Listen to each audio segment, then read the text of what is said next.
So নমস্কাৰ আপোনালোক সকলোকে BPSৰ আজিৰ এই লাইভ সেশনলৈ আকৌ স্বাগতম জনাইছোঁ।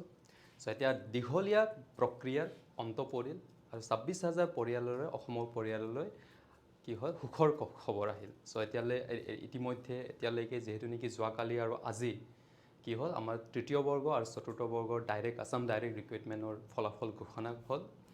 সো মোৰ আজি বহুতেই ভাল লাগিছে যেহেতু নেকি মোৰো পঢ়ুৱা তিনিটা কেণ্ডিডেট নহয় তিনিটা তৃতীয় বৰ্গৰ আৰু তিনিজন চতুৰ্থ বৰ্গৰ কেণ্ডিডেট ফলাফল মানে ছাকচেছফুলি ক্লিয়াৰ কৰিলে। সো সিহঁতে নিযুক্তি এতিয়া পাব। সো বহুতেই ভাল লাগিছে। সো অসমত যোনে যোনে এই পৰীক্ষাত পাছ কৰিলে কেণ্ডিডেট ছাকচেছফুলি ক্লিয়াৰ কৰিলে সকলোকে মোৰ ফালৰ পৰা আমাৰ এই BPS ফালৰ পৰা অভিনন্দন জনাইছোঁ and all the best for your new journey এটা ফিউচাৰ জাৰ্ণি যেহেতু নেকি এতিয়া আপোনালোকে এটা নতুন journey you are going to start it. So' all the best for that. আৰু যোনে এই পৰীক্ষাত সফল নহ'ল আপোনালোকে মন চন নাভাঙিব। এতিয়াও বহুতকেইটা পষ্ট ভেকেণ্ট হৈ আছে, ফিল আপ হ'বলগীয়া বহুতকেইটা পষ্ট বাকী আছে। এনেকুৱা নহয় যে আসাম ডাইৰেক্ট ৰিক্ৰুইটমেণ্টে শেষ বুলি, তেনেকুৱা নহয়। আৰু বহুতকেইটা পষ্ট আছে, বিভিন্ন ডিপাৰ্টমেণ্টৰ পষ্ট এতিয়াও ভেকেণ্ট হৈ আছে।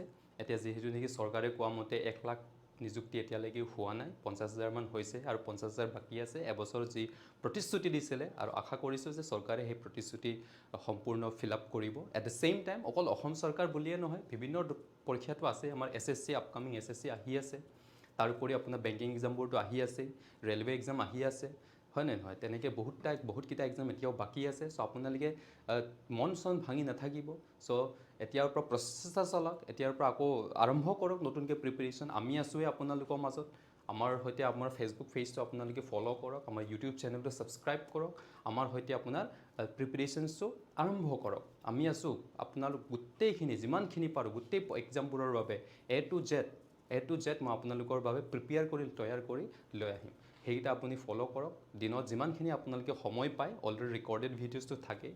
চ' আমাৰ সৈতে জড়িত হৈ যাওক। এতিয়াৰ পৰা প্ৰচেষ্টা প্ৰিপেৰেশ্যন আৰম্ভ কৰক। নিশ্চয় আপুনিও সফল হ'বই, কিয় নহ'মনো। চ' ঠিক আছে, তেনেহ'লে আজি আমাৰ ছেশ্যনটো আমি আৰম্ভ কৰিম। চ' অকণমান ধৈৰ্য ৰাখক যিহেতু নেকি ধৈৰ্যৰ ফল সদায় মিঠা হয়। চ' ধৈৰ্য ৰাখক, ইমান একো নাই, ইমান মন চন ভাঙিবলগীয়া একো নাই। আসাম ডাইৰেক্ট ৰিক্ৰুইটমেণ্ট গ'ল, এতিয়া আকৌ ধেৰ আহিবই। চ' পৰীক্ষাবোৰ কি হয় আচলতে জানেনে, পৰীক্ষাবোৰ এনেকুৱা নহয় যে আমি কি ভুল কৰোঁ যে পৰীক্ষাটো ফৰ্ম ফিল আপ কৰি দিওঁ, ফৰ্ম ফিল আপ কৰি দিয়াৰ পাছত এডমিট ওলালৈকে আমি ৰৈ থাকোঁ। যেতিয়া আমি এডমিটখন হাতত পাওঁ, যেতিয়া এডমিটনো কি হয়, পৰীক্ষা খুব বেছি 10 দিন বা 15 দিনৰ আগত এডমিট আমাক ডিক্লেয়াৰ কৰে। এডমিটখন পোৱাৰ পাছত আমি পঢ়া আৰম্ভ কৰোঁ, কিন্তু তেনেকৈ 10-15 দিনত জানো পঢ়ি মেলি আমি পাছ কৰিব পাৰিম? নোৱাৰি। কাৰণ এতিয়া কম্পিটিশ্যন বহুত বেছি, আগৰ লেখীয়া নহয়। পঢ়া শুনা ল'ৰা ছোৱালী বহুত বেছি কেণ্ডিডেট, আপুনি ভাবিব নোৱাৰে সেই পৰ্যায়লৈকে সিহঁতে প্ৰস্তুতি চলায়। চ' সেই তেনেকৈ 10-15 দিনত যে এই কি কয় ভগৱানৰ নাম লৈ কিনি পৰীক্ষা পাছ কৰা সেই টাইমবোৰ গ'ল, সেই যুগবোৰ গ'ল, আপুনি পাহৰি যাওক। ঠিক আছে, এতিয়া আপুনি কণ্টিনিউ এটা কনচিষ্টেঞ্চি প্ৰয়োজন হয় পৰীক্ষা এটা দিবলৈ। কনচিষ্টেঞ্চি আমি পঢ়ি থাকিব লাগিব। জানো যে বহুত ডিষ্ট্ৰেকশ্যন, আমি এতিয়া যোনটো এৰাত আছোঁ সেই এৰাত যে এই পিৰিয়ডত বহুত ডিষ্ট্ৰেকশ্যন আছে আমাৰ। But at the same time distraction হ'ল বুলিয়ে যে আমি পঢ়া শুনাটোতো বাদ দিব নোৱাৰোঁ। আমাৰ লক্ষ্যত যদি উপনীত হ'বলগীয়া হয়, if we have to fulfil our dream, we have to sacrifice. আমাৰ ফ'কাছ বঢ়াব লাগিব, we will improve the focus. আমি নিশ্চয় আপুনিও পাৰিব। ঠিক আছে, চ' ধৈৰ্য ধৰক। চ' চাওঁ কি হয়। চ' নিশ্চয় সফল হ'বই। চ' আমাৰ সৈতে জড়িত হৈ যাওঁ। চ' আজি মই বিশেষকৈ ডিছকাছ কৰিম মাল্টিপল চইচ কুৱেশ্যন ASRLM পৰীক্ষাৰ বাবে। যিহেতু নেকি ASRLM আসাম ৰুৰেল লাইভলিহুডৰ অধীনত পৰীক্ষা বিভিন্ন পষ্টৰ বাবে project manager, block coordinator, project block manager, তাৰপিছত কি আছিলে account manager, block MIS executive, বিভিন্ন আৰু কেইটামান পষ্ট আছে। সেই বিভিন্ন পষ্টৰ বাবে অহা দেওবাৰে 7 মে' তাৰিখে কি হ'ব পৰীক্ষা অনুষ্ঠিত হ'বলগীয়া পৰীক্ষাকেইটাৰ বাবে মই কেইটামান MCQs মাল্টিপল চইচ কুৱেশ্যনছ লৈ আহিছোঁ। ইয়াত প্ৰশ্নসমূহ যোৱা বছৰৰ প্ৰশ্নও কেইটামান আছে, আগৰ পৰীক্ষাত অহা কেইটামান প্ৰশ্নও মই ইনক্লুড কৰিছোঁ। এট দ্য ছেইম টাইম কেইটামান নতুন প্ৰশ্নও ইয়াত পুট কৰিছোঁ, যাতে যেন আপোনালোকৰ সেই প্ৰশ্নবোৰ সহায় হয়। ঠিক আছে, আপোনাৰ পৰীক্ষাত যাতে আশা কৰিছোঁ এইটো নিশ্চয় সহায় হ'ব বা হেল্পফুল হ'ব। চ' তেনেহ'লে আগবাঢ়ো আজিৰ প্ৰশ্নকেইটাৰ মাজলৈ। চাওঁ আজি কি আছে। যিমানখিনি পাৰিম আমি সেইকেইটা প্ৰশ্ন আমি আজি কৰিম। যিমানখিনি থাকি যায় সেইটো আমি নেক্সট লাইভ ছেশ্যনলৈ এটেণ্ড কৰিমগৈ। নেক্সট লাইভ ছেশ্যনত আমি সেইকেইটা ডিছকাছ কৰিম। চ' তেনেহ'লে আৰম্ভ কৰোঁ আজিৰ প্ৰশ্নসমূহ। চ' ইয়াত মোৰ প্ৰথম প্ৰশ্নটো হৈছে Mahatma Gandhi national rural National Rural Employment Guaranteed Act came into force on. তাৰ মানে মহাত্মা গান্ধী ৰাষ্ট্ৰীয় গ্ৰাম্য নিয়োগ নিশ্চয়তা আইন বলবদ্ধ কোনটো চনত হৈছিল ইয়াত আমাৰ চাৰিটা অপচন দিয়া আছে চাৰিটা এই অপচনসমূহৰ মাজত কোনটো চনত বলবদ্ধ হৈছিল যাক আমি মনৰেগা বুলি শৰ্ট ফৰ্মত কওঁ MNREGA হয়তো আপোনালোকে ইয়াৰ বিষয়ে অলৰেডি জানে গাঁৱে ভূঞে ৰাস্তা ঘাট পুখুৰী চুখুৰী নলা কুঁৱা সেইবোৰ খনা মেলি কি কৰা হয় সেই যে সাইনবোৰ্ড যে লগাই থয় নহয় ৰাস্তা কাষে কাষে পকীৰ সাইনবোৰ্ড এমৰেগা বুলি মনৰেগা সো সেই ওপৰতে হেতু আপোনাৰ প্ৰশ্নটো সোধা হৈছে ঠিক আছে so this particular scheme main aim was to provide labor law ঠিক আছে to provide labor law and social security measures to granted the right to work অৰ্থাৎ ভাৰতীয় শ্ৰম আইন আৰু সামাজিক সুৰক্ষা ব্যৱস্থা যিয়ে কৰ্মৰ অধিকাৰ নিশ্চয়তা কৰাৰ লক্ষ্যৰে এই particular MNREGA Mahatma Gandhi national rural employment guarantee scheme তো কি কৰা হৈছিল বলবদ্ধ কৰা হৈছিল আৰু এই স্কিমটো কোন চনত লঞ্চ হৈছিল it was launch in the year 2nd of February 2006 কোনটো চনত 2nd February 2006 ত দিস স্কিম ওয়াজ লঞ্চ ইয়াৰ বিল জেনাৰেলি ইয়াৰ এই পাৰ্টিকুলাৰ MNREGA যোনটো নেকি বিল হেতু পাৰ্লিয়ামেন্টত কেতিয়া পাছ হৈছিল it was passed on 23rd August 2005 কিন্তু ইয়াৰ বলবদ্ধ কেতিয়া হৈছিল It was implemented from the 2nd of February 2006 ঠিক আছে আৰু এই under this scheme what does this scheme guaranteed 100 day of employment to one household from each and every family ঠিক আছে 100 day of employment to each and every family তাৰ মানে আপোনাৰ registration হোৱাৰ পাছত 15 দিনৰ ভিতৰত কমসে কম 100 দিনৰ বাবে নিযুক্তি 100 দিনৰ বাবে গ্ৰাম্য অঞ্চলত কি কৰে 100 দিনৰ বাবে কমসে কম 100 দিনৰ বাবে মজদুৰি নিয়োগ প্ৰদান কৰা হয় আৰু যদিহে আবেদন কৰাৰ 15 দিনৰ ভিতৰত যদি কামৰ ব্যৱস্থা কৰা নহয় তেন্তে আবেদনকাৰীয়ে কি কৰিব পাৰে নিবনুৱা ভাত্তা লাভৰ অধিকাৰ হয় ঠিক আছে 15 দিনৰ ভিতৰত যদি ৰেজিষ্ট্ৰেচন কৰাৰ পাছত যদি আপোনাক কাম যদি দিয়া নহয় সো ওকে হেতু আছিল সেই প্ৰশ্নটোৰ উত্তৰ Next প্ৰশ্নলৈ আগবাঢ়ো Let us proceed to the next questions now. What is the greatest number that will divide into অংকৰ প্ৰশ্ন This is no quantitative aptitude or প্ৰশ্ন Greatest number that will divide 99, 123, 183 leaving the same remainder in each case. তাৰ মানে সৰ্বাধিক সংখ্যা কিমানে যিয়ে 99 or 123, 183 ভাগ কৰে প্ৰতিটো ক্ষেত্ৰত একেখিনি বাকি থাকিব ৰিমাইন্ডাৰ একেখিনি থাকিব হেতু কেনেকৈ কৰিম ইয়াত সো আমাক তিনটা নম্বৰ দিয়া আছে তিনটা সংখ্যা আমাক দিয়া আছে ইয়াক মই a বুলি কনসিডাৰ কৰিছো ইয়াক আপুনি b বুলি কনসিডাৰ কৰা আৰু ইয়াক কি বুলি কনসিডাৰ কৰিম c বুলি কনসিডাৰ কৰিম ঠিক আছে আমি কি উলিয়াব কৈছে ৰিমাইন্ডাৰ্স তো কি হয় তাক খুদিব কৈছে what is the greatest remainder এটা নাম্বাৰ সংখ্যা আছে সেই সংখ্যাটো এই তিনিওটাক ডিভাইড কৰে সেই তিনিওটাক ডিভাইড কৰাৰ পাছত এটা ৰিমাইন্ডাৰ্স আহিব one particular remainders will come ঠিক আছে বাকি থাকিব সেই বাকি থকা নম্বৰটো কি হয় that is what is asked here so হেকাৰণে তিনটা নম্বৰটো আমি a b c বুলি ধৰি লব তাৰ পিছত সৰু এটা ফৰ্মুলা ফান্ডামেন্টাল লগাম কি উলিয়াম এই তিনটাৰ ভিতৰত কি উলিয়াব লাগে আমি তাৰ পৰা গহাগু উলিয়াম that means we will find out the HCF of কোন কাৰ HCF উলাম ইয়াৰ HCF ডাইৰেক্টলি ইয়াৰ HCF উলাম তাতো সৰু এটা ট্ৰিক লগাব লগিয়া হয় কেনেকৈ ট্ৰিকটো লগাম এনেকুৱা প্ৰশ্ন যদি আহে এনেকুৱাকৈ সলভ কৰিব HCF উলিয়াব কেনেকৈ উলিয়া যায় হেতু চোৱা এতিয়া এইটো আৰু এইটো মাইনাস কৰিব তাৰ মানে ফৰ্মুলাটো হৈছে কি b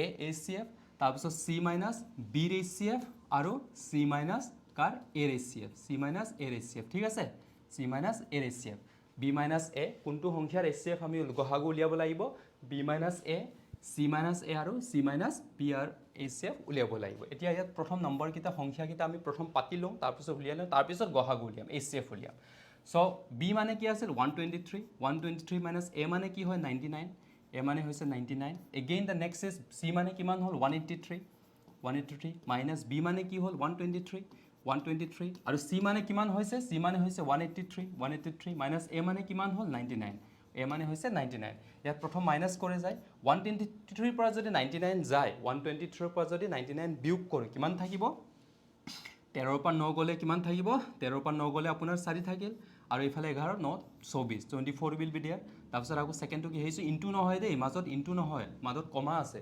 বেলেগ বেলেগ সংখ্যাকেইটা। চ' 183ৰ পৰা যদি 123 গুচি যায় কিমান থাকিব, এইফালে 0, এইফালে কিমান থাকিল 60, 60 উইল বি লেফ্ট। আৰু 183ৰ পৰা যদি 99 মাইনাছ কৰোঁ, ৱেন উইল মাইনাছ 183ৰ পৰা 99 মাইনাছ কৰিলে কিমান থাকে, 13ৰ পৰা 9 গ'লে চৰি কিমান থাকিব 4, আৰু এইফালে কিমান থাকিল 8, 11 ন, চৰি নট 11, কিমান থাকিব ইয়াত 17, 17ৰ পৰা 9 গ'লে কিমান থাকিব 84, চ' 84। এই তিনিটা 24, 60 আৰু 84ৰ কি উলিয়াম আমি, গহাগু উলিয়াম, নাই মানে HCF উলিয়াম।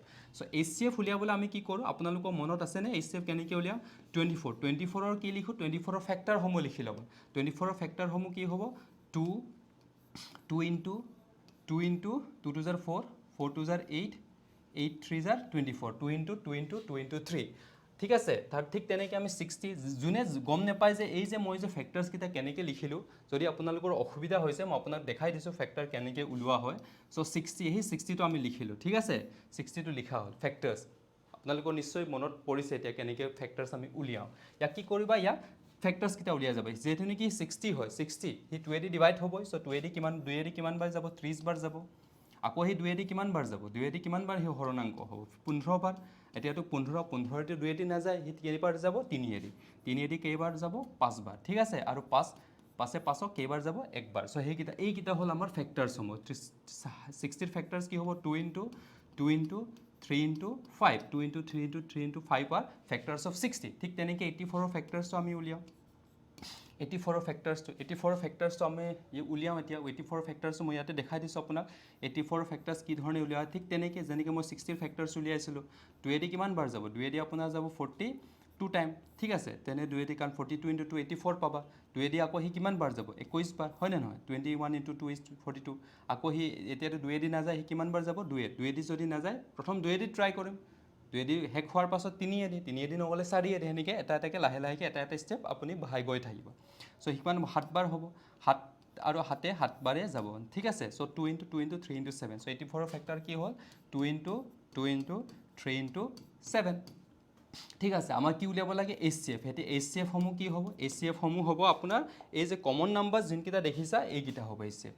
এইটো চ' 2ৰ এটা পেয়াৰ এই দেখিছনে, 2ৰ এটা পেয়াৰ কমন পেয়াৰ আহিছে, চ' সেই 2টো ইয়াত লিখিলোঁ। কিন্তু আকৌ এইফালে 2ৰ এটা পেয়াৰ কমন পেয়াৰ আহিব নাই, গোটেইখিনিতে তিনিটাতে, তিনিওটা নাম্বাৰ 2 এটা কমন পেয়াৰ আহিব। অকল কমন পেয়াৰ কেইটা ল'বা HCF যেতিয়া উলিয়াবলগীয়া হয়। তাৰপিছত আকৌ এই 3ৰ পেয়াৰটো দেখিছনে, এইটো 3ৰ পেয়াৰ, এই গোটেইখিনি 3ৰ পেয়াৰটো আৰু এবাৰ লৈ লওঁ, 3ৰ পেয়াৰটো আৰু এবাৰ লৈ লওঁ, আৰু বাকীকেইটাতো এনেই কমন পেয়াৰটো নাই, তেনেহ'লে সেইটা থাকিব দিয়া। ইয়াক মাল্টিপ্লাই কৰি দিয়া, 2 2 জাৰ 4, 4 3 জাৰ কিমান হ'ব 12, চ' 12, তেনেহ'লে আমাৰ শুদ্ধ উত্তৰটো কি হ'ল 12। So' 12 is the minimum number, 12 is the greatest number with which that particular number should be divided. So' কি হ'ব আমাৰ শুদ্ধ উত্তৰটো 12, ঠিক আছে।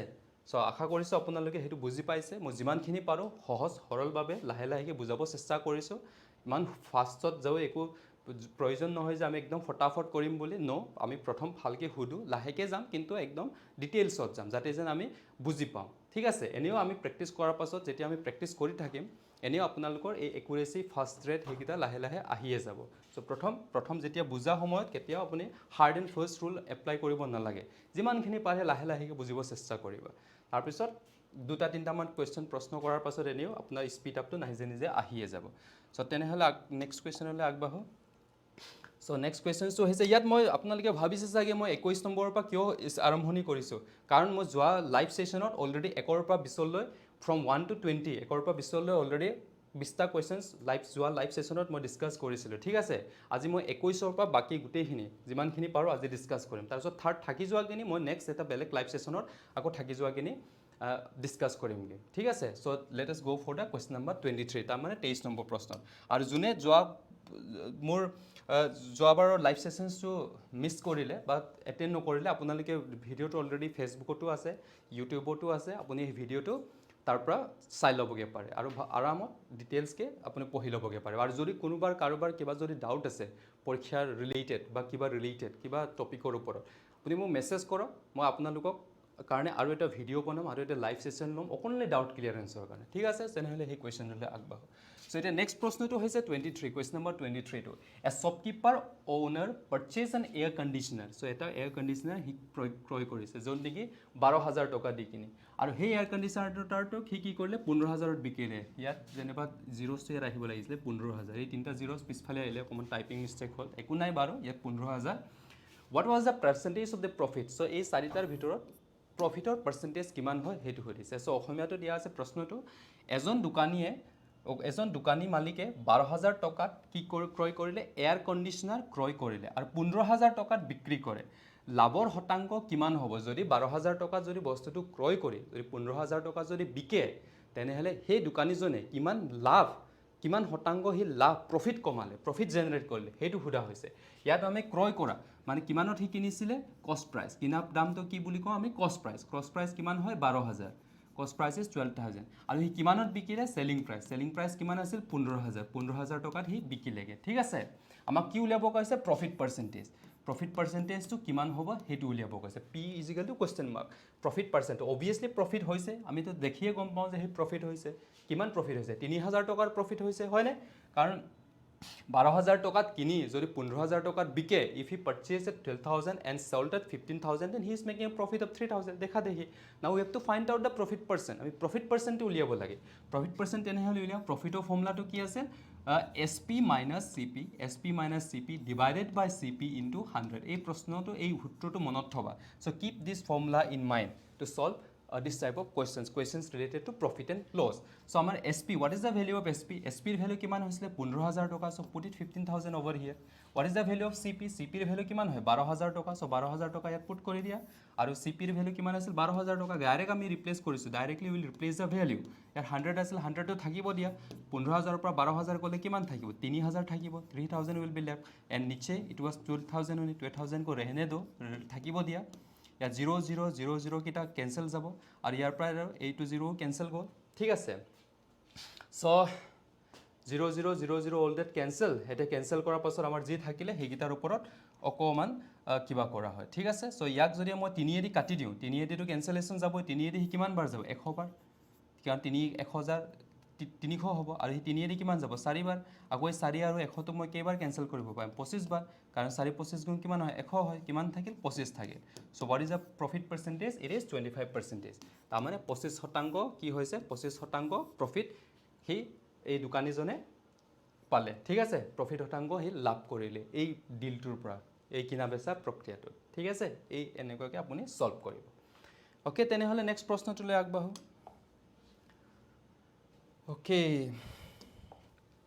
Next প্ৰশ্নটো হৈছে কি assembly language is machine language, high level language, low level programming language for assembly computer. So সমাবেগ ভাষা কি হ'ল যন্ত্ৰ ভাষা উচ্চ পৰ্যায়ৰ ভাষা নিম্ন স্তৰ পৰ্যায়ৰ ভাষা নে লাষ্টত কি দিয়া আছে assembly কম্পিউটাৰৰ বাবে লিখা ভাষা সো assembly language কি হয় machine language high level language low level language for assembly computer so এই চাৰিটাৰ মাজৰ অপচনস কি হয় that is asked here so assembly language is basically কি হয় assembly language is basically an low level language সি কি হয় এটা low level language হয় হি এটা নিম্ন স্তৰৰ programming language হয় নিম্ন স্তৰৰ programming ভাষা language হয় ঠিক আছে what is its main motive it is indebted to communicate directly with the computer hardware it is designed to communicate directly with that language you can communicate directly with the hardware ঠিক আছে হাৰ্ডওয়্যাৰৰ লগত directly communicate কৰিব পাৰো তাৰ মানে কম্পিউটাৰৰ হাৰ্ডওয়্যাৰৰ সৈতে প্ৰত্যক্ষভাৱে কি স্থাপনা কৰিব পাৰো যোগাযোগ স্থাপনা কৰিব পাৰো আৰু সেই ল্যাঙ্গুৱেজটোকে আমি কি বুলি কওঁ assembly language বুলি কওঁ therefore it is a low level programming language so what is the right answer শুদ্ধ উত্তৰটো হৈছে কি নিম্ন স্তৰৰ প্ৰগ্ৰামিং ভাষা মানে low level programming language ঠিক আছে ওকে নেক্সট প্ৰশ্নটোলৈ আগবাঢ়ো let us proceed to the next questions then so next প্ৰশ্নটো হৈছে কি Solung is a folk festival of Adi tribes of which following states so Solung আদি জনগোষ্ঠীৰ লোকৰ উৎসৱ হয় so আদি জনগোষ্ঠী কোনটো ৰাজ্যৰ হয় from which this northeast tribe it is asked here. So সেইকেইটা হৈছে অসম, অৰুণাচল প্ৰদেশ, মেঘালয় and ত্ৰিপুৰা. So আমি জানো আদি কি হয়, আদি ইতিমধ্যে আপুনি ধৰিব পাৰিছে চাগে আদি it belongs to which tribe? It belongs to the state Arunachal. So অৰুণাচলৰ কি হয়, অৰুণাচল প্ৰদেশৰ এটা জনগোষ্ঠী হয়, কি এটা জনগোষ্ঠী আদি ট্ৰাইব. আদি হৈছে জনগোষ্ঠী কৰ হয় অৰুণাচল প্ৰদেশৰ. আৰু চলুং কি হয়, চলুং সিহঁতে উদযাপন কৰা এটা উৎসৱ হয়. ঠিক আছে, okay, that is Arunachal Pradesh. So let us proceed to the next questions. Next questions লৈ আগবাঢ়ো. So next questions to হৈছে কি, okay, the treaty of Yantabu was signed on. So Yantabu সন্ধিৰ চুক্তি কোনটো চনত সাইন কৰা হৈছিল, this is asked here. So Yantabu treaty, with the Yantabu treaty what happens, the first Anglo-Burmese war ended. মানে Yantabu চুক্তিৰ সৈতে প্ৰথম এংলো-বাৰ্মিজ যুদ্ধৰ কি পৰে, অন্ত ঘটে. ঠিক আছে, এই Yantabu treatyৰ সৈতে. আৰু Yantabu treatyৰ সৈতে. So ইয়াৰ আৰম্ভণি কেতিয়া হৈছিল, Yantabu treaty, the Anglo-Burmese, the first Anglo-Burma war was established in 1824. কেতিয়া আৰম্ভণি হৈছিল, সি 1824ত আৰম্ভণি. আনুষ্ঠানিকভাৱে যুদ্ধটোৰ আৰম্ভণি হৈছিল কেতিয়া, 1824ৰ পৰা ঠিক দুবছৰ পাছত, exactly after 2 years, ঠিক দুবছৰৰ পাছত কোনটোত, 1826ত 26 ফেব্ৰুৱাৰী 1826ত কি হয়, Yantabu শান্তি চুক্তি সাইন কৰা হয়. Yantabu treaty was signed between whom, between the British আৰু বাৰ্মিছৰ মাজত.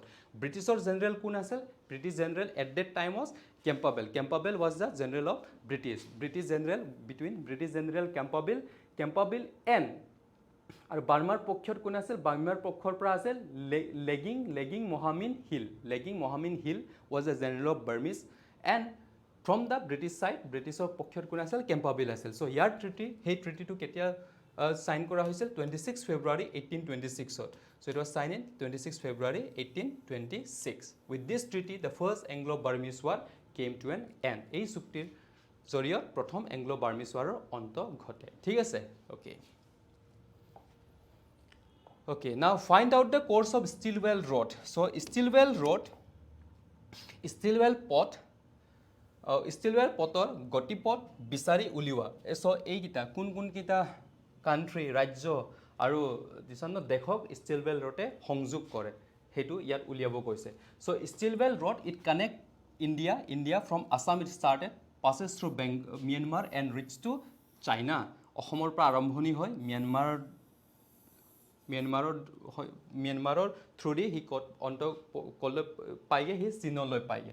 অসমৰ পৰা ক'ৰ পৰা আৰম্ভণি হয়, লেখাপানী তিনিচুকীয়া ডিষ্ট্ৰিক্ট, লেখাপানী জাগুনৰ পৰা আৰম্ভ হৈ মেলি আপোনাৰ অৰুণাচল প্ৰদেশৰ জয়ৰামপুৰ নামপং থ্ৰু চাংলাং ডিষ্ট্ৰিক্ট, চাংলাং ডিষ্ট্ৰিক্টৰ জয়ৰামপুৰ নামপঙৰ মাজেদি পাৰ হৈ আপোনাৰ Pangsau through Pangsau pass it reach to the মিয়ানমাৰৰ সৈতে সি চাইনালৈ সংযোগ কৰেগৈ. সেই পথৰ গতিপথটো হৈছে. So therefore the correct answer is Assam, Myanmar and China. So this is the right answer. This হৈছে Stilwell Road. Got it? Okay. So let us proceed to the next questions then. অসমীয়া ল'ৰা মিত্ৰ was written by. So অসমীয়া ল'ৰা মিত্ৰ গ্ৰন্থখন কাৰ দ্বাৰা লিখিত আছিল? So অসমীয়া ল'ৰা মিত্ৰ দ্বাৰা লিখিত কাৰ দ্বাৰা? এই ব্যক্তিকেইটাৰ ভিতৰত কোনে লিখিছিল এই গ্ৰন্থখন, এই পুথিখন? So আনন্দৰাম ঢেকিয়াল ফুকন, গণবিৰাম বৰুৱা, হেমচন্দ্ৰ বৰুৱা নে মাইলছ ব্ৰনছন? So এই চাৰিটা ব্যক্তিৰ মাজত কোনে লিখিছিল অসমীয়া ল'ৰাৰ মিত্ৰ? It was written by whom? Anandaram Dhekial Phukan. So Anandaram Dhekial ফুকনৰ দ্বাৰা এই গ্ৰন্থখন লিখা হৈছিল. কেতিয়া লিখিছিল এই গ্ৰন্থখন? 1849ত. It was published in 1849. ঠিক আছে, 1849. Okay. Let us proceed to the next questions then. Next question লৈ আগবাঢ়ো. Okay. So next প্ৰশ্নটো হৈছে কি, the martyrdom of Kushal Konwar is related to. So Kushal Konwar শ্বহীদ হোৱাৰ সম্পৰ্ক কোনটো ইভেণ্ট, এই চাৰিটাৰ ভিতৰত কোনটো ইভেণ্টৰ লগত জড়িত আছিল সেইটো সোধা হৈছে. So কুশল কোঁৱৰ কোন আছিল? সকলোৱে জানে, we all know who is Kushal Konwar is. So Kushal Konwar আছিল অসমৰ ভাৰতীয় সংগ্ৰামী, ভাৰতৰ স্বাধীনৰ বাবে সংগ্ৰাম কৰা এজন ব্যক্তি আছিল. He was a a freedom fighter from Assam. ঠিক আছে, he was a freedom fighter from Assam. So ভাৰতীয় অসমৰ পৰা ভাৰতীয় স্বাধীনতা সংগ্ৰামী আছিল. So he was hanged to death in which movement? In the Quit India movement 1942. So Quit India movement 1942. তাৰ মানে কি হ'ল, সি কাৰ লগত কোনটোত জড়িত আছিল, কাৰ লগত সম্পৰ্ক আছিল, সেইটো আছিল 1942 চনত ভাৰত ত্যাগ আন্দোলনত তাক কি দিয়া হৈছিল, ফাঁচি দিয়া হৈছিল. ঠিক আছে, so' Kushal Konwar is related to quit India movement 1942. So' মনত থবা, কুশল কোঁৱৰ ভাৰতীয় সংগ্ৰামী, তাক অসমৰ ভাৰতীয় সংগ্ৰামী, স্বাধীনতা ভাৰতীয় সংগ্ৰামী, যাক ফাঁচি দিয়া গ'ল কেতিয়া, কুইট ইণ্ডিয়া মুভমেণ্ট, তাৰ মানে ভাৰত ত্যাগ আন্দোলন 1942. ঠিক আছে, okay. So next process, let us proceed to the next question. Who among the following was the governor of Madras? So তলৰ সকলোৰ ভিতৰত কোন আছিল মাদ্ৰাছৰ ৰাজ্যপাল? So মাদ্ৰাছৰ ৰাজ্যপাল হিচাপে কাক নিযুক্তি কৰা হৈছিল? বিষ্ণুৰাম মেধি, দেৱাকান্ত বৰুৱা, দেৱেশ্বৰ বৰুৱা, মহেন্দ্ৰ মোহন চৌধুৰী. So এই চাৰিটা ব্যক্তিৰ মাজত কি আছিল মাদ্ৰাছৰ কিবা হিচাপে ৰাজ্যপাল হিচাপে কাক নিযুক্তি কৰা হৈছিল? It was Bishnuram Medhi. ঠিক আছে, বিষ্ণুৰাম মেধি. চ' কোনটো টাইম ফ্ৰেমৰ পৰা, from which time period frame? 1958 পৰা 1964লৈ, from 1958 to 1964 he became the governor of what? Governor of Madras. আৰু এই Mahendra Mohan Choudhury also' became the governor. সিও ৰাজ্যপাল হৈছিল. কোনটো ৰাজ্যৰ ৰাজ্যপাল হৈছিল? পাঞ্জাবৰ. He became the governor of Punjab. ঠিক আছে. Okay, then let's proceed to the next questions. So here we go to the next questions. Which among the following aim to tap tourism prospect in rural and semi-urban area in the state? So Amar Alohi scheme, Arundhati scheme, Assam Pragyan Bharati scheme, Jivika Success Express scheme. Yeah. তলৰ উল্লেখ কৰা আঁচনিসমূহৰ ভিতৰত কোনখন আঁচনিৰ লক্ষ্য হৈছে ৰাজ্যখনৰ গ্ৰাম্য আৰু অৰ্ধনগৰীয় অঞ্চলত পৰ্যটনৰ সম্ভাৱনা টেপ কৰা? ঠিক আছে, পৰ্যটনৰ কি কৰা? সম্ভাৱনা টেপ কৰা. to tap the tourism potential in the rural and semi urban area. So কোনটো স্কিমৰ অধীনত হৈছে? এইটো হৈছে আমাৰ আলোহী স্কিম. আণ্ডাৰ দিছ আমাৰ আলোহী স্কিম. এইটো মনত থবা, আমাৰ আলোহী মানে পৰ্যটন, আলোহী মানে পৰ্যটন, আলোহী মিনছ টুৰিজম. ঠিক আছে, আলোহী টুৰিজম, পৰ্যটন টুৰিজম, সেই তেনেকৈ আপুনি মনত থবা. So' it is under the আমাৰ আলোহী scheme. Okay, then let us proceed to the next questions. Next প্ৰশ্নলৈ আগবাঢ়োঁ. চ' নেক্সট প্ৰশ্নটো হৈছে which of the following is a financial assistance scheme for the entrepreneur which is being run by the state governments of Assam? For the entrepreneur which is being run by the state government of Assam. The options are, option homo hoise Haroti, Assam Arundhati scheme, ne Assam Pragyan Bharati scheme, Assam microfinance incentive and relief scheme. Solo tolor kuntu scheme, kuntu asoniye uddiyog hokolor babe arthik sahaଯ୍য asoni jitu Assam চৰকাৰৰ দ্বাৰা চলাই আছে? Haroti, Assam Orunodoi আঁচনি, নে অসম প্ৰজ্ঞান ভাৰতী আঁচনি, নে অসম ক্ষুদ্ৰ বিত্তীয় পৰিচালনা আৰু সাহায্য আঁচনি? চ' সেই চাৰিটাৰ ভিতৰত which is the correct answer that is asked here. So' এই আঁচনিটো কি হৈছে? এই আঁচনিটো this scheme is basically for the চৰকাৰৰ আমাৰ অসমত নৱপ্ৰজন্ম, অসম চৰকাৰৰ ৰাজ্যত নতুনকৈ, আমাৰ অসম ৰাজ্যত নতুনকৈ উদ্যোগীসকলৰ বাবে কি হৈছে? উদ্যোগীসকলৰ বাবে সাৰথি, উদ্যোগীসকলৰ বাবে scheme, loan scheme, subsidiary scheme which is been given to the new entrepreneur of the Assam. আৰু ইয়াক কি বুলি কোৱা হয়? সাৰথি চিফ মিনিষ্টাৰ ষ্টাৰ্টআপ স্কিমো বুলি কোৱা হয়. So' the right answer is কোনটো হ'ব? ইয়াৰ শুদ্ধ উত্তৰটো হৈছে কি? সাৰথি. So the right answer will be Sarthi scheme. So it will be Sarthi scheme. It was a Sarthi scheme. তাৰ মানে Sarthi scheme. ঠিক আছে? This is for the উদ্যোগীসকলৰ বাবে, নতুনকৈ যোনে উদ্যোগ আৰম্ভণি কৰিব বিচাৰে. Those who want to start up in Assam, for them this scheme is very beneficial because under this scheme you will get some of the benefits. ঠিক আছে? Okay. So let us proceed to the next questions then. What is the scheme announced by Assam government for the development of village in the state? So village in the state. So কি হৈছে? ৰাজ্যৰ গাঁওসমূহ উন্নয়নৰ বাবে অসম চৰকাৰৰ কি আঁচনি ঘোষণা কৰিছে? এই চাৰিটাৰ মাজত কোনটো আঁচনিৰ যোগেদি অসম চৰকাৰে গ্ৰাম্য অঞ্চলক কি কৰিব বিচাৰিছে? ডেভেলপ কৰিব বিচাৰিছে? ঠিক আছে? চ' কোনটো আঁচনি হয়? অবভিয়াছলি গ্ৰাম্য মানে গ্ৰামীণ হ'ব, বহুতেই সহজ. সেইটো কি আছিলে?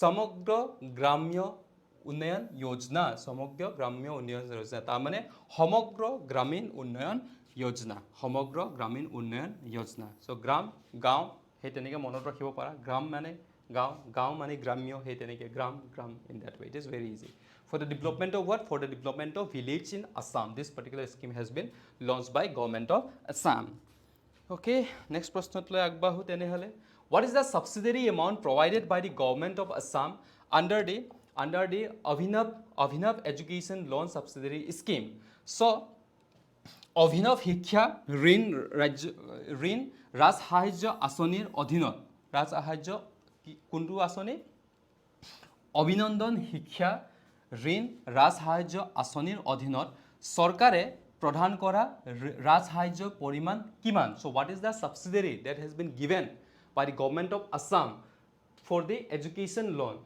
loan under the Abhinandan education loan scheme so what is the particular amount hey amount to কিমান হৈছে 50000 টকা যদিহে আপুনি উচ্চ শিক্ষাৰ বাবে for your higher studies উচ্চ শিক্ষাৰ বাবে যদি আপুনি কোনোবা বেংকৰ পৰা যদি ঋণ লৈছে if you have taken the loan more than 1 lakh 1 লাখতকৈ যদি অধিক আপুনি যদি ঋণ লৈছে তেনেহলে গভৰ্নমেন্টে এটা সাবসিডাৰি স্কিম এককালীন সাহায্য এটা দিয়া হ'ব ৰাজ সাহায্য এটা দিয়া হ'ব কিমান টকাৰ এককালীন 50000 50000 টকাৰ এটা ৰাজ সাহায্য প্ৰদান কৰা হ'ব ঠিক আছে কাৰ কাৰণে এডুকেশ্যন লোন কোনটো স্কিমৰ আন্ডাৰত অভিধামন এডুকেশ্যন লোন বা অভিধামন এডুকেশ্যন কি কয় শিক্ষা ঋণ ৰাজ সাহায্য আঁচনিৰ আন্ডাৰত ঠিক আছে কিন্তু 1 লাখতকৈ বেছি হ'ব লাগিব 1 lakh it has to be more than 1 lakhs okay then let us proceed to the next okay yet which among the following is an umbrella scheme launched by government of Assam that will provide the admission fee waivers a free textbook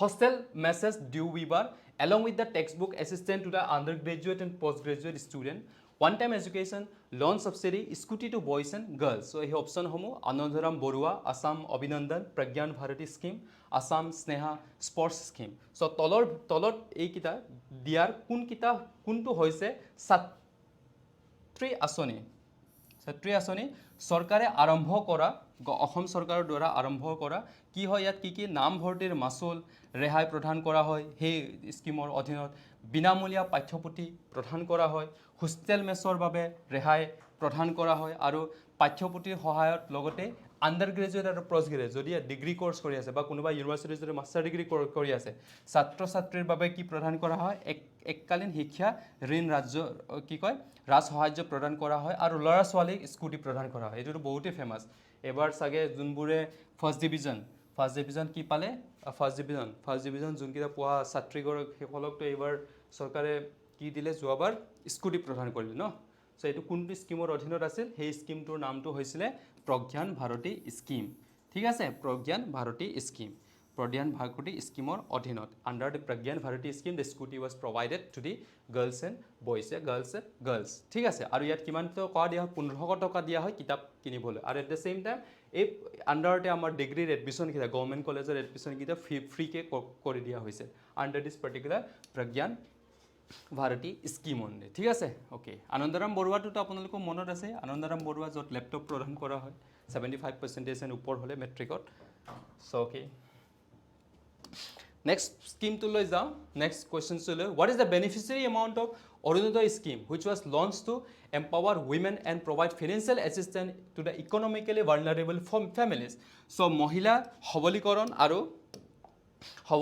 আৰু অৰ্থনৈতিকভাৱে দুৰ্বল পৰিয়ালক আৰ্থিক সাহায্য প্ৰদানৰ বাবে আৰম্ভ কৰা অৰুণোদয় আঁচনি হিতাধিকাৰীৰ পৰিমাণ কিমান সো অৰুণোদয় আঁচনিৰ আন্ডাৰত কিমান টকা প্ৰত্যেক মাহে দিয়া হয় হিতাধিকাৰী কিমান টকা প্ৰত্যেক মাহে বেংকৰ যোগেদি ডাইৰেক্ট ট্ৰান্সফাৰ কৰা হয় কিমান টকা হেতু হৈছে কিমান 1000 টকা প্ৰত্যেক মাহে 1000 rupees has been directly transferred to the bank account by the DBT method by the direct transfer method ঠিক আছে সো হেতু কি হয় 1000 টকা অৰুণোদয় স্কিমৰ under okay it's an social security scheme it is a social security scheme বুলি আমি ক'ব পাৰি okay now next is the Assam State Livelihood Mission Society was launched in. So Assam Rajyik Gramya Jivika Abhijan Samiti যাক আমি ASRLM বুলি কওঁ শৰ্টত কোনটো চনত শুভ আৰম্ভ হৈছিল ইয়াৰ শুভ আৰম্ভ হৈছিল কিমান চনত 2013 2011 চনত তো Assam livelihood rural livelihood mission was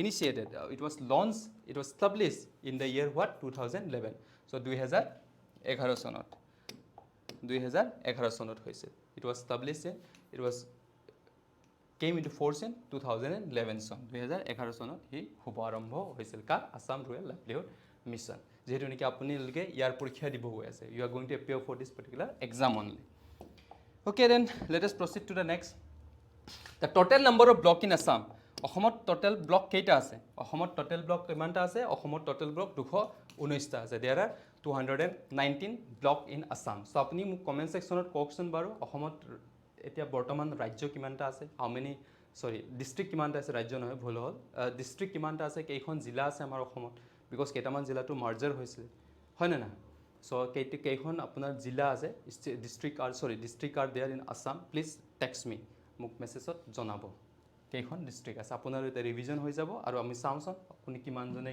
কিমান শুদ্ধ উত্তৰ দিয়ে চ' যিয়ে নহওক ব্লক আমাৰ অসমত কেইটা আছে 219 block are there okay now let us proceed to the next which among the following ইয়াত প্ৰশ্নটো যেহেতু নেকি দীঘল আছিল সেইকাৰণে মই ইয়াক দুটা পেজত কৰিছোঁ এটা পেজ ইয়াত আছে ইংৰাজী সেকশনটো অসমীয়া সেকশনটো নেক্সট স্লাইডত আপুনি পাব which of the following given option is wrong regarding the Deen Dayal Gramin Kaushal Yojana so kuntu wrong which is wrong that is asked here it is a skill and placement initiative of the Ministry of Rural Development under Government of India obviously it right হয় দীনদয়াল উপাধ্যায় ইয়াৰ main কাৰণটো হৈছে কি skill up কৰি কিনে employment যোগান ধৰা it is a correct option second to কি হৈছে the target group for skilling are candidate 15 আৰু 35 বয়সৰ মাজৰ rural household কিটা টাৰ্গেট কৰে মেইনলি আৰু মেইন মকসদ কি হৈছে কি rural গ্ৰাম্য অঞ্চলত 15 আৰু 35 বছৰ বয়সৰ প্ৰাৰ্থীসকলক এটা স্কিল এমপ্লয়মেন্ট প্ৰদান কৰা থাৰ্ড to হৈছে কি the program is implemented in the public private partnership model projecting implementing the agencies this is also very correct very true it is right so these three conditions satisfy the criteria of Deen Dayal Upadhyay features of Deen Dayal Upadhyay Gramin Kaushal Yojana ঠিক আছে or last order হৈছে কি the state government will procure handloom item directly from the indigenous weaver via web portal this is not হেতুৱে আমাৰ কি হয় this one DDUGKY under নপৰে this is not a part of features of Deen Dayal Upadhyay Gramin Kaushal Yojana so therefore that কি হৈছিলে wrong options উলিয়া কৈছিলে so the wrong option is last one হেকাৰণে this will be itself will be the answer হেতুৱে আমাৰ উত্তৰটো হ'ব so ঠিক তেনেকৈ মই এতিয়া অসমীয়া ভাৰ্জনটো কৰিছো অসমীয়া একেটা প্ৰশ্ন ইয়াতো একে লিখা হৈছে দীন দয়াল উপাধ্যায় গ্ৰামীণ কৌশল যোজনা সম্পৰ্কে তলৰ দিয়া বিকল্পসমূহৰ ভিতৰত কোনটো ভুল বিকল্প তাক উলিয়াব কৈছে প্ৰথমটো ঠিকই আছে ভাৰত চৰকাৰ গ্ৰাম উন্নয়ন মন্ত্ৰালয়ৰ দক্ষতা আৰু নিযুক্তি প্ৰদেশৰ হিহঁতেও তাৰ ওপৰত কাম কৰে ইট ইজ ভেৰি ট্ৰু দক্ষতাৰ বাবে লক্ষ্য গোটেইসমূহ হ'ল গ্ৰামীণ দৰিদ্ৰ পৰিয়ালৰ মাজত 15 আৰু 35 বয়সৰ কি হ'ব লাগিব পাৰ্টি হ'ব লাগিব that is also very true হিহঁতে কি দিয়ে স্কিল প্ৰভাইড কৰে আৰু যাতে যেন না এমপ্লয়মেন্ট পায় চাকৰি পায় তেনেকুৱাকে ন নিজৰ ভৰিত থিয় হ'ব পাৰে তেনেকুৱাকে সো প্ৰকল্প ৰূপায়ণ সংস্থা হৈতে ৰাজহুৱা ব্যক্তিগত অংশীদাৰী ধৰণত কাৰ্যসমূহ ৰূপায়ণিত কৰা হয় দিছে পিপি মডেল তাৰমানে পাব্লিক প্ৰাইভেট পাৰ্টনাৰশ্বিপ মডেলত this particular scheme has been launch হেতু ভেৰি থ্ৰু ৰাজ্য চৰকাৰৰ ৱেব পৰ্টেল জৰিয়তে থলুৱা শিপিনীসকলৰ পৰা পোনপটীয়াকৈ কি কৰা হয় সামগ্ৰীসমূহ ক্ৰয় কৰা হয় this is not a part কাৰণ ইয়াৰ কাৰণে বেলেগ এটা স্কিম অলৰেডি আছে সো দেয়াৰফৰ যেহেতু নেকি ভুল কি হৈছে ভুল তলৰ বিকল্পসমূহ নিৰ্বাচন কৰিব কৈছিলে সো ভুল বিকল্পটো কি হয় লাষ্টৰটো শেষৰটো গ নম্বৰটো হেহে লাষ্টৰ অপশনটো আমাৰ কি হ'ব ইয়াৰ উত্তৰটো লাষ্টৰটোৱে হ'ব ঠিক আছে ওকে তেনেহলে নেক্সট প্ৰশ্নটোলৈ আগবাঢ়ো let us proceed to the next question so next কোৱেশ্চনটো হৈছে কি what is a scheme under which the state government will procure handloom item directly from the indigenous weaver via web portal so কি আঁচনিৰ অধীনত ৰাজ্য চৰকাৰে থলুৱা শিপিনীসকলৰ পৰা পোনপটীয়াকৈ কি কৰিব পোনপটীয়াকৈ ৱেব পৰ্টেলৰ জৰিয়তে সামগ্ৰী ক্ৰয় কৰিব কোনটো দিছন স্কিমৰ অধীনত কোনটো ৱেব পৰ্টেলৰ অধীনত সো প্ৰথমটো হৈছে কি